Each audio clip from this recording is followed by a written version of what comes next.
Hello दोस्तों, this is Vishakha Daga coming up with next round of Let Us Explain. ना शुरू करने से पहले 1498 की एक कहानी मैं आपको सुनाती हूँ. That include Vasco D gamma, जिन्होंने अपनी जर्नी अमेरिका की खोज में शुरू की पर कहीं इंडिया पे जाके ख़त्म की.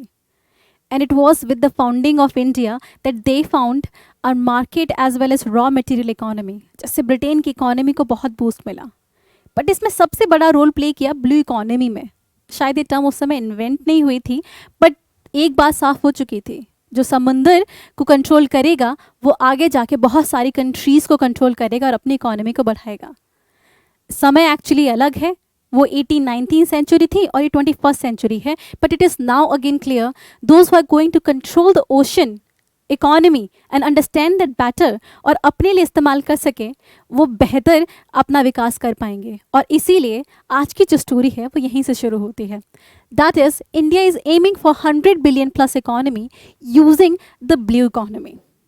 तो अब ज़रा हम समझेंगे कि ब्लू इकोनॉमी क्या है, इंडिया क्या अचीव करना चाहता है और क्या चीज़ें जो उसको मदद करेंगी. Now let's just start. शुरुआत करते हैं कि हाउ डिड इट स्टार्ट, कि why are we talking about this, and the reason we are talking about this is this notification by Ministry of Science and Technology that we are targeting 100 billion plus and even more than that an economy using the blue economy or deep sea ocean missions, deep ocean mission resources.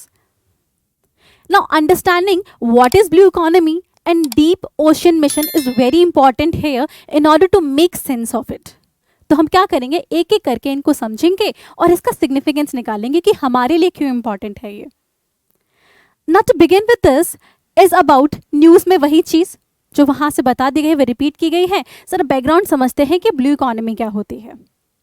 ना to understand blue economy, इसकी definition world bank ने दी थी, which is actually consisting of 4 important factor. That means the certain things we want to achieve here. पहला economic growth, दूसरा social inclusion, तीसरा livelihood और चौथा environmental sustainability. That means we are focusing on all the dimension, economy से लेके environment से लेके social aspect. And all of this we want to achieve using ocean resources, marine resources को हम use करके हम ये सब करना चाहते हैं. अब सवाल ये बनता है ये कैसे हो सकता है. तो ये पॉसिबल है क्योंकि ट्रेडिशनली भी हम ऐसा करते आ रहे थे और मॉडर्न टाइम्स में भी इनफैक्ट ऐसा करते हैं. ट्रेडिशनली आप ऐसा कैसे करते थे, जैसे ब्रिटेन की कहानी मैंने आपको बताई, जहां maritime transport became the method by which Britain became such a huge economy. Even in India 90% of trade by volume आपके मैरीटाइम ट्रांसपोर्ट से होता है. Other measures were like fisheries and eco tourism, जैसे scuba diving is the recent eco tourism method, जहां से income भी generate होती है और साथ में इको टूरिज्म भी हो जाता है. तो ये हमारे ट्रेडिशनल मेथड होते थे. मॉडर्न मेथड्स क्या हैं? The modern changes include offshore renewable energy. That means जैसे आपका महाराष्ट्र है या फिर असम है, जहां पे शोर पे बेसिकली आपकी प्रेजेंट होती है एनर्जी रिसोर्सेस और उसको हम एक्सट्रैक्ट करते हैं. The other one in series is aquaculture, जहां पे आप मरीन फिशरीज या फिर अदर ऑर्गेनिज्म को एक्सट्रैक्ट करते हैं सो दैट वो फूड प्रोसेसिंग इंडस्ट्री आपकी ग्रो कर सके. Other include seabed extractive activities, that include sea polymetallic nodules को बाहर निकालना using various technology. India has been working on this for past 5-6 years. इसके लिए हम इंटरनेशनल सीबेड अथॉरिटी से परमिशन मांगते हैं और उनके रूल्स के हिसाब से काम करते हैं. And next in series include maritime technology and bio prospecting. That means biological process को समझना, आइडेंटिफाई करना आप उसको कहाँ यूज़ कर सकते हो, and once you do that उसको कमर्शियल यूज़ में लेकर आना. So these are certain things जिन पे हम काम करना चाहते हैं. बट ये तो 2 एस्पेक्ट हुए और मोस्टली इकोनॉमिक एस्पेक्ट हो जाते हैं. But blue economy focus on environmental sustainability. This is what World Bank talks about, कि this is not just traditional method, because यहाँ पे हम सस्टेनेबिलिटी पे भी ध्यान दे रहे हैं. And this include like carbon sequestration, that means carbon को निकालना एटमॉस्फेयर से और उसको उसके रिसोर्सेस में वापस पहुंचा देना जिससे कि ग्लोबल वार्मिंग ना हो. Other one include coastal protection.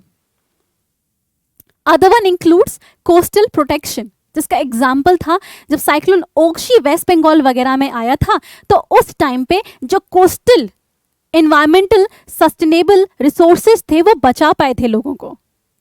The next include waste disposal. That also means कि आप जो वेस्ट लैंड पे जनरेट कर रहे हैं उसे सी में डंप ना करें, इनफैक्ट उसको प्रॉपर प्रोसेस करें डंप करने से पहले। And last but not the least is biodiversity aquaculture. That means biodiversity को समझो, उसे प्रोटेक्ट करने की कोशिश करो और साथ में इस अंडरस्टैंडिंग को यूटिलाइज करो to promote your industrial growth. So this is biodiversity aquaculture. Now this is the meaning of blue economy. The second thing we were talking about is a deep sea ocean mission. तो ये कौन सा mission है that you are not aware of या फिर पहले कभी सुना भी होगा? Now this is the latest mission launched by Ministry of Earth Science. इस मिशन में क्या करते हैं? ये बेसिकली ब्लू इकोनॉमी को प्रोटेक्ट करने के लिए लाया गया है and this is in line with blue economy policy जो कि हम रिसेंटली लेकर आए हैं, जो कि ड्राफ्ट फॉर्म में है अभी, बट ये साथ साथ चलेंगे। And with this, it will be possible for India to develop expertise in the deep ocean resources को extract कर पाने में. And India will be the 6th country to be able to do so. अब तक 5 countries ऐसा कर पा रहे हैं, तो एक elite category में हम पहुंच जाएंगे. Now, Deep Sea Ocean Mission जो इंडिया ने लॉन्च किया है, इसके बेसिकली 6 component हैं. And each component talks about using one aspect in order to promote the blue economy. Like development of technology for deep sea mining, या फिर vehicles को हम ले पाएं जो कि डीप सी माइनिंग या एक्सप्लोरेशन कर पाएं, बिकॉज 6000 मीटर की डेप्थ में जाना, जहां तक हम जाना चाहते हैं, आसान नहीं होता, उसके लिए स्पेशल व्हीकल्स की रिक्वायरमेंट होती है। Second is development of ocean climate change advisory services. Climate change का इम्पैक्ट हर जगह हो रहा है, इंक्लूडिंग ओशन। फ्यूचर में क्या क्या चेंजेस आने वाले हैं और क्या क्या चेंजेस हमें लाने चाहिए टू बिकम क्लाइमेट रेजिलिएंट, इसके बारे में एडवाइस देने में भी मिशन काफ़ी हेल्प करेगा। Next is technological innovation for exploration and conservation of biodiversity, in particular sea biodiversity. तो यहाँ पे हम दो चीज़ों पे ध्यान दे रहे हैं। पहला, सी बायोडाइवर्सिटी को समझना, और दूसरा, समझने के बाद उनको कमर्शियली यूज कर पाना, और तीसरा, उनको कंजर्व करना। अंडरस्टैंडिंग, कंजर्वेशन एंड यूटिलाइजेशन, इन तीनों एस्पेक्ट पे हम काम कर रहे हैं। Next include deep sea ocean survey exploration, which actually is the most important aspect of this, कि हम डीप ओशन को एक्सप्लोर करना चाहते हैं to the height of 6000 metre. ये हमारा रीसेंट टारगेट है, बिकॉज उस हाइट पे हमें बहुत सारे रिसोर्सेज मिलते हैं। That includes your hydrogen sulphide और पॉलीमेटालिक नोड्यूल्स, जिसमें बहुत सारे मेटल्स मिल जाते हैं, लाइक कॉपर हो या जिंक हो, जो कि इंडिया में जिनकी अवेलेबिलिटी कम है, but ocean can be a source जहाँ से हम उनको यूज कर सकते हैं। And next include the concept studies on the energy and fresh water from ocean. अब जैसे आई टॉक्ड अर्लियर कि आपके जो ओशन सरफेस के आसपास एनर्जी मिलती है, in fact Russia is working on this, Arctic Ocean के आसपास, and we can even extract fresh water by the process of desalination, because पानी बहुत है बट इतना खारा है कि उसको पिया नहीं जा सकता, जिससे आपकी तबीयत खराब हो जाएगी। But there is a possibility next few year आपकी वाटर शॉर्टेज बढ़ जाएगी, and in that case we have to work on technology जिससे आप ओशन वाटर को ड्रिंकिंग वाटर के लिए यूज कर सकें। And in this include using marine station and ocean biology. हम जगह जगह पे मरीन स्टेशन स्टैब्लिश करेंगे जिससे कि हमें प्रॉपर इंफॉर्मेशन मिलती रहे, जो कि हमें बाद में डिजास्टर मैनेजमेंट में भी हेल्प करेगा, so that next time tsunami आए या कोई और ऐसा कोई डिजास्टर ओशन की तरफ से आए तो हमें पहले से ही अवेयरनेस हो।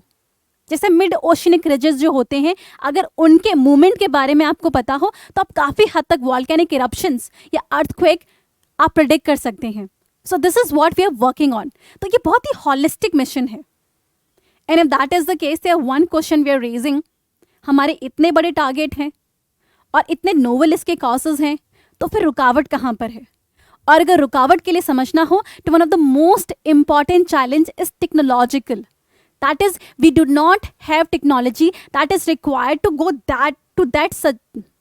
that is, we do not have technology जो कि उस डेप्थ तक जा सके. ये बहुत ही ज़्यादा नीचे जाना होता है, जिससे कि प्रेशर कम होने लगता है और ह्यूमन बीइंग के लिए सस्टेन करना मुश्किल हो जाता है. इनफैक्ट इस तरीके के प्रेशर से आपकी व्हीकल भी कहीं ना कहीं सुकड़ने लगती हैं. इस प्रेशर पे सस्टेन कर पाना for human being and for machine becomes difficult, and this is where we need to work upon.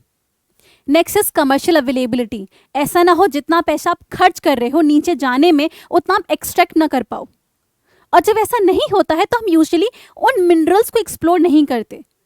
So the question is not just making available technology, but it should be even cheap and timely available, which makes next question more relevant, that is finances आपके पास होने चाहिए. ये 3 सबसे बड़े obstacles हैं.